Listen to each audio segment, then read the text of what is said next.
Recently, I helped this e-commerce brand generate an extra $250,000, which is 250K in revenue, just from emails alone. In this video, I'm going to break down everything I did and how you can get the same results for your e-commerce brand. So let's get right into the video.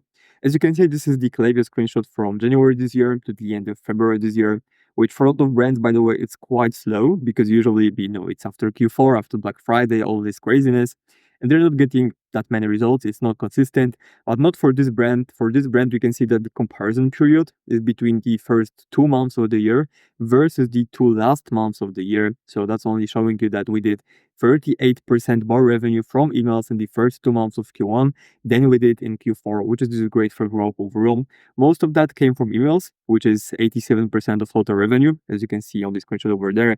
But from SMS, we also did, a little bit over 30K, which is going to be almost 13%, which is not too bad as well. In total, that was 34% more revenue from emails alone. And let me show you exactly how I did it, because honestly, it isn't anything complicated. And here's some extra context for you, because we've been working with this brand since October 2023. So right now we're working with them for 1.5 years, and they're very happy. They will continue working with us just because this graph, this is like the main answer why they're doing it, while they continue to work with us. And also all of the flows were applied from the first month where we just started. The email revenue previously was consistently growing every single month, aside from the slower month. So like for us, it was growing month over month. You can see this is data from March 2024 up to the February this year. So you can see that again from March we've been growing month over month. Again in summer we slowed down a little bit. November back to the normal level. Quite of a slowdown in December because the product isn't seasonal at all. But then we came back stronger in January and then also in February as well. So that's always a great thing when you see email revenue consistently growing every single month. That's a very good thing. And then we also keep trying new things, angle and approaches just to keep them scaling, because even if we're doing fine, we are always aiming to be better and to be great at what we do and the results we get. So yeah, just a small context for you. And you can also see that a little bit over, almost a year, we generated them a little bit over $1 million in email sales, 750K from flows, 370K from email campaigns. So fairly good results. And year over year growth is 126%. So fairly good as well. Now, there will be really four main areas that we always focus on, which is going to be deliverability, list growth, flows, and campaigns. And I'm going to break them down one by one, because if you want to get into the deep of the case study, this is really what you need to understand that these four areas are always going to be the main point of you improving your client, your email revenue, email performance, and so on and so on. So with deliverability, honestly, you can just see on the screenshots alone that we've been doing and we are doing fairly good. Our flows are having way more recipients. You can see this is again the data from this period, which is from March 2024 to the end of Feb 2025. Our female for recipients increased by 121%, but our open rate increased as well. So deliverability is totally in point. For campaign recipients, we sent it to over 10 million people with the average open rate of 66%. So no issue here at all. And then for total recipients, which is campaigns plus flows, bounce rate was 0.23%, spam rate was super low, and the unsubscribe rate 0.52. Not the best unsubscribe rate, but acceptable.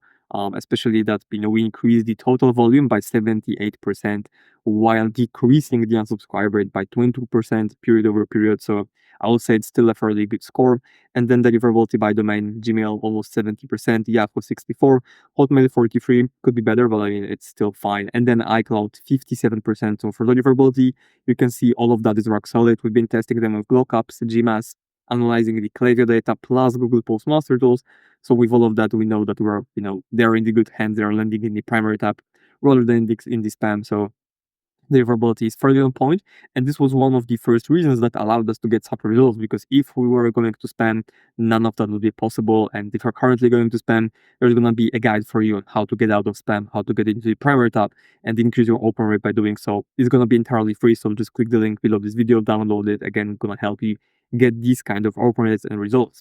Now going back to list growth. So this is the desktop and mobile screenshots you can see. And again, this isn't, some kind of period where I'm taking 1 month of data and showing you like, hey, we've got 7% opt-in rate or 9% opt-in rate. It's at scale. Like it's the data from entire year.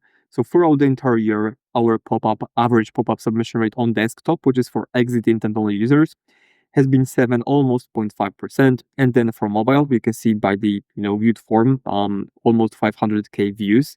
Their submission rate was 9.32%, again at scale throughout the entire year.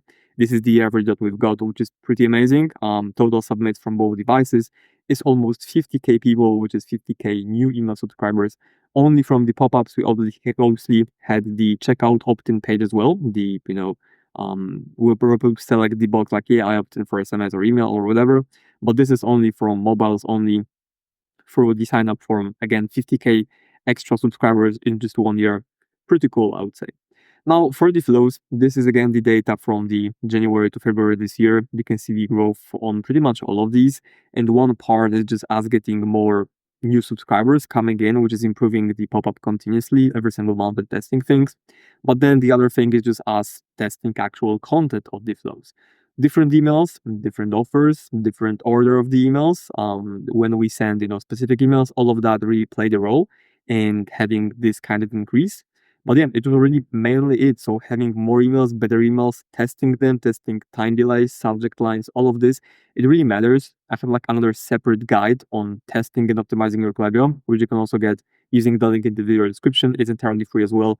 I'm gonna show you the exact A/B test ideas, everything you can test for your flows, and most of the tests included in this guide were actually executed by us, and we were using them to get this kind of improvement, which again is fairly decent, especially that if you look at the welcome flow, right now our average revenue per recipient is $2 and the AOV is $35. So this is very, very high revenue per recipient. If you compare it to the AOV that they have, it's a very nice result, to be honest. If you look at other brands that maybe you manage or maybe at your brand and you have $35 AOV, I would assume the revenue per recipient for you might be a little bit lower. Again, this is, very, very nice. We're very happy to see this. Same goes for the one on card and checkout. You can see that in that period, we have recovered over 43K of cards and checkouts, which is fairly cool as well. This is both email and SMS because we have both together. But yeah, this is the flows improvement. So again, if you wanna see this kind of results for your flows, test a lot of things, make the flows longer if you have good deliverability, which we do in this case, and then test the offers as well. For example, we have post-purchase flow, which is mainly aiming to cross-sell people after 15 to 30 days after the initial purchase, because the window that when we can cross-sell is quite short, so we're maximizing this period. And the results, the emails that we have in there are, the first one is just cross-selling purely based out of the logic. So like, hey, if you have the product, make sure to get the new one because you need a refresher, and it works well. But then if it doesn't convert, we have two other emails which have two separate offers, two different offers, and that's why it's also working so well. In pretty much we generated extra 5K revenue just from the new customers alone. Like that's only from new customers. So it's almost pure profit because the cost of goods for the product is extremely low. So again, the profitability on this one is really amazing. Now for the campaigns, again, you can see that, of course, I sorted them by the revenue because that's what matters in the end. But they are still from the period from January to February, and I want to sort it by revenue just to show you one thing, that revenue is really what matters. Like a lot of brands and marketers will optimize, you have to have a good open rate. You need at least 40 to 50% open rate before taking any of this further. But if you have this, which you can see we do like at scale, sending to quite a big chunk of the list, almost 70% open rates, you don't really need to like stress about your click rate. Yes, it is important because it's an indicator of what people like or dislike, but then you also have the revenue, which is placed order.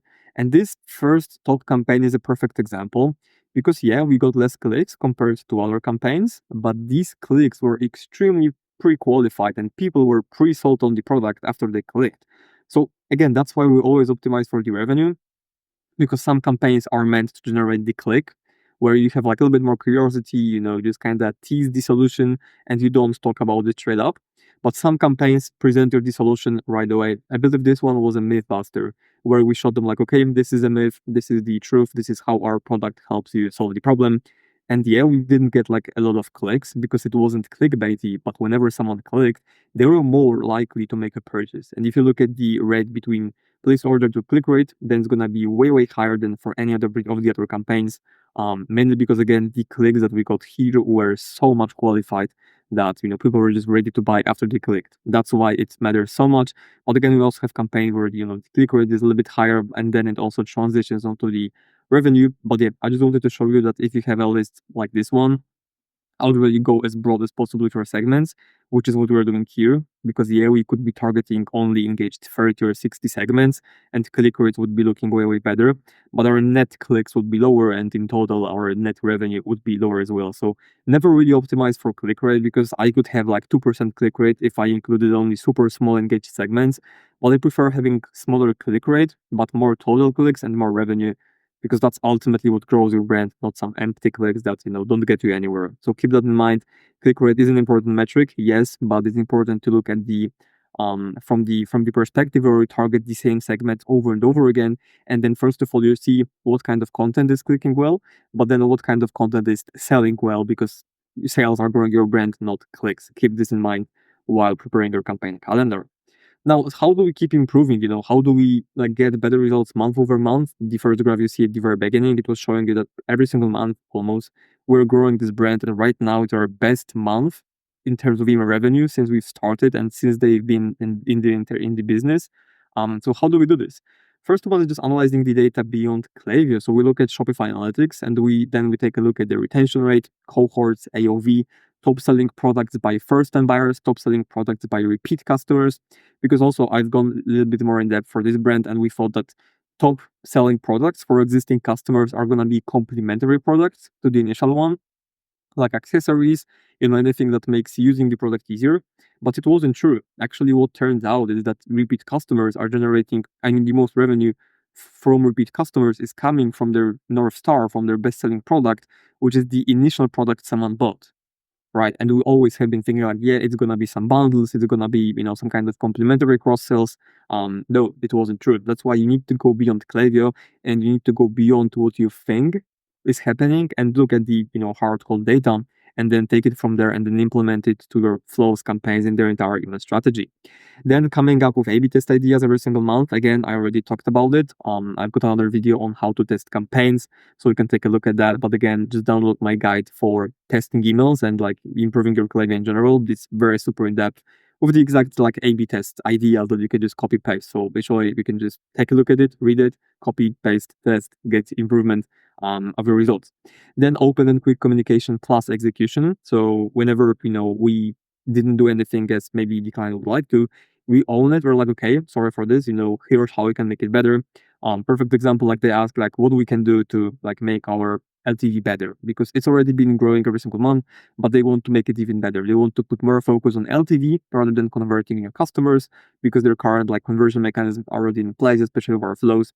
So then one day later, I gave them five step action plan of how we're gonna make the changes and improve it, and we're implementing it right now. So this is why open and quick communication is important, because speed in the business matters. No matter what someone tells you, if you have something quickly happening, you need to execute right now. And that's why they, keep working with us, because usually we need just a few hours or one day maximum to make a turnaround on something. And then not settling for good or enough. Again, they've been at 30% from Klaviyo for quite a while, 25 as well, but we're still getting them to the 35% level, which we got in, we are already on the pace in March, which is good, but we just don't settle for good. We could be doing the same stuff over and over again, keeping them at 30% more revenue, that would be still fine. But in their case, if they're living 300K per month, then 5% is an extra 15K revenue. If you multiply it by 12 months, it's gonna be 180K, so almost 200K revenue in extra revenue by not settling for good and trying to optimize the account. That's why you can't, optimize for good as well. You need to be always striving for the greatness. And then extensive reporting, just analyzing the data again beyond Klaviyo. So we have our own system for tracking metrics, for reports, which are being real time pretty much. We can compare flows daily, weekly, monthly.